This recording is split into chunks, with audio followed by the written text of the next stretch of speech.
सभापति महोदय, हम ही को कातिल कहेगी दुनिया, हमारा ही कत्लेआम होगा। हम ही कुएं खोदते फिरेंगे, हम ही पे पानी हराम होगा। सभापति महोदय, सन 1947 में दिल्ली की जामा मस्जिद की तारीखी सीढ़ियों पर खड़े होकर के भारत रत्न मौलाना अबुल कलाम आजाद साहब ने कहा था कि मुसलमानों कहां जा रहे हो, यह है तुम्हारा मुल्क, यहां तुम्हारे आबाओ अजदाद की कब्रें हैं। अस्सलाम वालेकुम रहमतुल्लाहि व बरकातुहू। मैं साजिद अबरार। आज एक वीडियो मेरी नजर के सामने से गुजरी जिसमें राज्यसभा में इमरान प्रतापगढ़ी, जो कि प्रतापगढ़ के रहने वाले हैं, इन्होंने जो जोरदार धुआंधार जो भाषण दिया है ना, उसके बारे में, और मैं आप लोगों को उस भाषण को सुनाता हूँ। आप भी उसको सुनना, गौर से सुनना, माशाल्लाह आपको भी बड़ा मजा आएगा इंशाअल्लाह। ये है तुम्हारा मुल्क, यहां तुम्हारे आबाओ अजदाद की कब्रें हैं। उस वक्त मौलाना आजाद की ये सदाएं सुन करके लोगों ने अपने सरों की गठरियां उतार करके रख दी थी।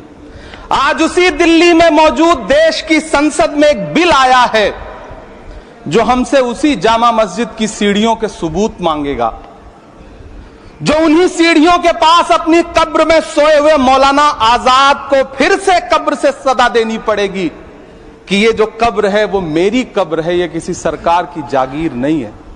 सभापति महोदय, मैं जहां खड़ा हूं इसी संसद भवन के सामने सड़क के उस पार अपनी कब्र में सोए हुए भारत के पूर्व राष्ट्रपति फखरुद्दीन अली अहमद की कब्र है। शायद अब उस कब्र से भी सदाएं आए कि ये कब्र मेरी कब्र है, ये सरकार की जागीर नहीं है।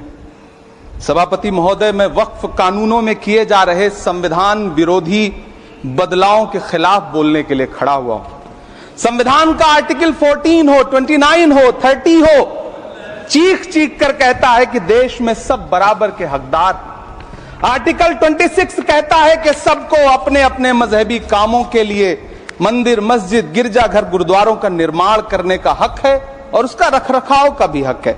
लेकिन डॉक्टर बाबा साहब अंबेडकर के संविधान को हर दिन कुचलने वाली यह सरकार देश के मुसलमानों से नफरत में इतनी अंधी हो गई है कि खुलेआम देश की संसद में देश सरकार के माइनॉरिटी मिनिस्टर साहब और होम मिनिस्टर साहब झूठ बोलते हैं और देश को गुमराह करते हैं, झूठ शब्द असत्य बोलते हैं। सरकार ने इस बिल का नाम उम्मीद रखा है।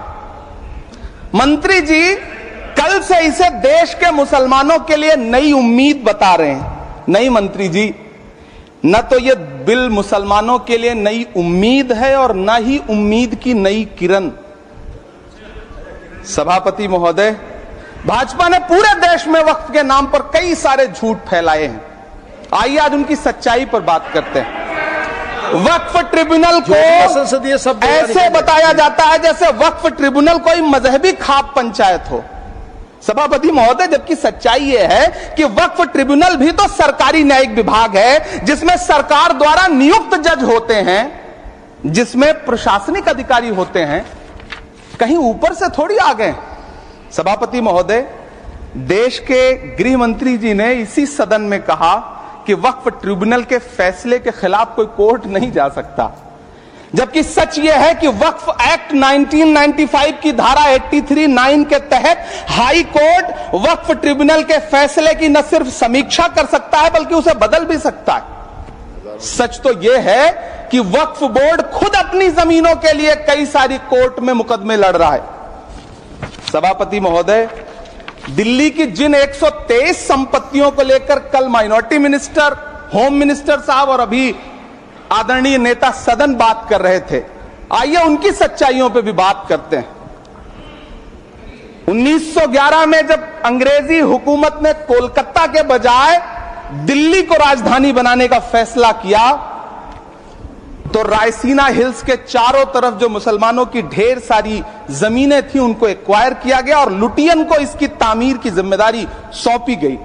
सेंट्रल विस्टा की तरह लुटियन जोन का मेगा प्लान तैयार हुआ, लेकिन उस वक्त के मुसलमानों ने उस वक्त की अंग्रेजी हुकूमत से अपनी इबादत गाहों को बचाने के लिए लड़ाई लड़ी।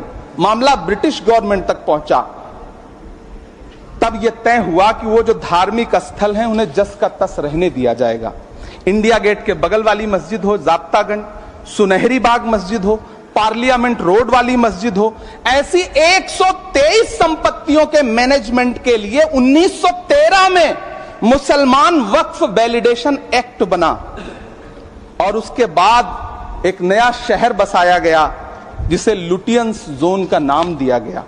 फिर 1943-45 के बीच एक और समझौता हुआ आजादी से पहले, उसके तहत काफी सारी वक्फ जायदादों को सुन्नी मजलिस औकाफ बनाकर उसके अंडर किया गया ताकि उसकी देखरेख की जा सके।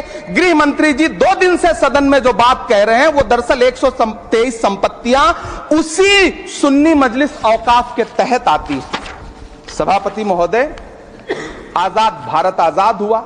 आजादी के बाद भारत में 1954 में वक्फ एक्ट लागू हुआ, जिसकी धारा 9 के तहत 1964 में केंद्रीय वक्फ काउंसिल का गठन हुआ। दिल्ली की वही 123 प्रॉपर्टीज को 1970 में सर्वे गजट करके गजट नोटिफाई किया गया। इसके निपटारे के लिए पूर्व प्रधानमंत्री इंदिरा जी के द्वारा 1974 में एक बर्नी कमेटी बनाई गई। बर्नी कमेटी ने 1976 में इन 123 संपत्तियों को दिल्ली वक्फ बोर्ड की संपत्ति होने की रिपोर्ट सौंपी। उस रिपोर्ट के आधार पर 1984 में कांग्रेस सरकार ने उन 123 प्रॉपर्टीज को दिल्ली वक्फ बोर्ड को सौंपने का फैसला किया, जिसके खिलाफ विश्व हिंदू परिषद कोर्ट गई। मामला 2011 तक पेंडिंग रहा। फिर 2011 में कोर्ट ने सरकार को आदेशित किया कि इसका निपटारा करो। तब 2013 में तत्कालीन यूपीए सरकार ने दिल्ली की उन्हीं 123 जायदादों को बर्नी कमेटी की सिफारिशों के मुताबिक वक्फ बोर्ड के हवाले किया। यही वो प्रॉपर्टीज हैं जिनके नाम से गृहमंत्री जी कल से कांग्रेस को कोस रहे हैं। फिर आई 2014 में भाजपा की सरकार, जो तब से इन जमीनों को हड़पने की साजिश कर रही है। जिस बिल को मुसलमानों के हुकूक की हिफाजत करने वाला बिल बताया जा रहा है, उसी को पेश करने के लिए और उस पर बात करने के लिए लोकसभा में भाजपा सरकार के पास एक भी मुस्लिम सांसद नहीं है। जिस वक्त, मैं लोकसभा कह रहा हूं, सुना करिए, जिस वक्फ बिल को मुस्लिम महिलाओं को हक दिलाने वाला बताया जा रहा है, उसे संसद में पेश करने वाली पार्टी के पास न तो राज्यसभा में, न लोकसभा में, न देश की किसी विधानसभा में एक भी मुस्लिम महिला सदस्य नहीं। कल किरण रिजिजू जी कह रहे थे कि रेलवे की जमीनें देश की जमीनें हैं, डिफेंस की जमीनें देश की जमीनें हैं। हां मंत्री जी, हैं, बिल्कुल हैं। ये जो वक्फ की जमीनें हैं, ये हमारे पुरखों ने धार्मिक कामों के लिए डोनेट किया है, तो हम भी तो इसी देश के नागरिक हैं, हम भी तो इसी देश के बेटे हैं, तो वक्फ की जमीनें भी तो इसी देश की जमीनें हैं। उनको पराया क्यों बोलते हैं आप? सभापति महोदय, अशफाकुल्लाह खान जब फैजाबाद की जेल में फांसी के फंदे पर झूल रहे थे, तो इसी देश की जमीन के लिए झूल रहे थे ना। सभापति महोदय, अंडमान की जेल में काला पानी की सजा काटकर अपनी जान देने वाले मौलाना फजले हक खैराबादी हो या शेर खान अफरीदी हो, वो भी तो इसी जमीन के लिए अपनी जान दे रहे थे ना। सभापति महोदय, पाकिस्तान के खिलाफ लड़ते हुए अपनी जान देने वाले महावीर चक्र विजेता ब्रिगेडियर उस्मान हो या पाकिस्तान के पैटर्न टैंक उड़ाने वाला परमवीर चक्र विजेता वीर अब्दुल हमीद हो, वो भी तो इसी जमीन के लिए अपनी जान दे रहा था ना।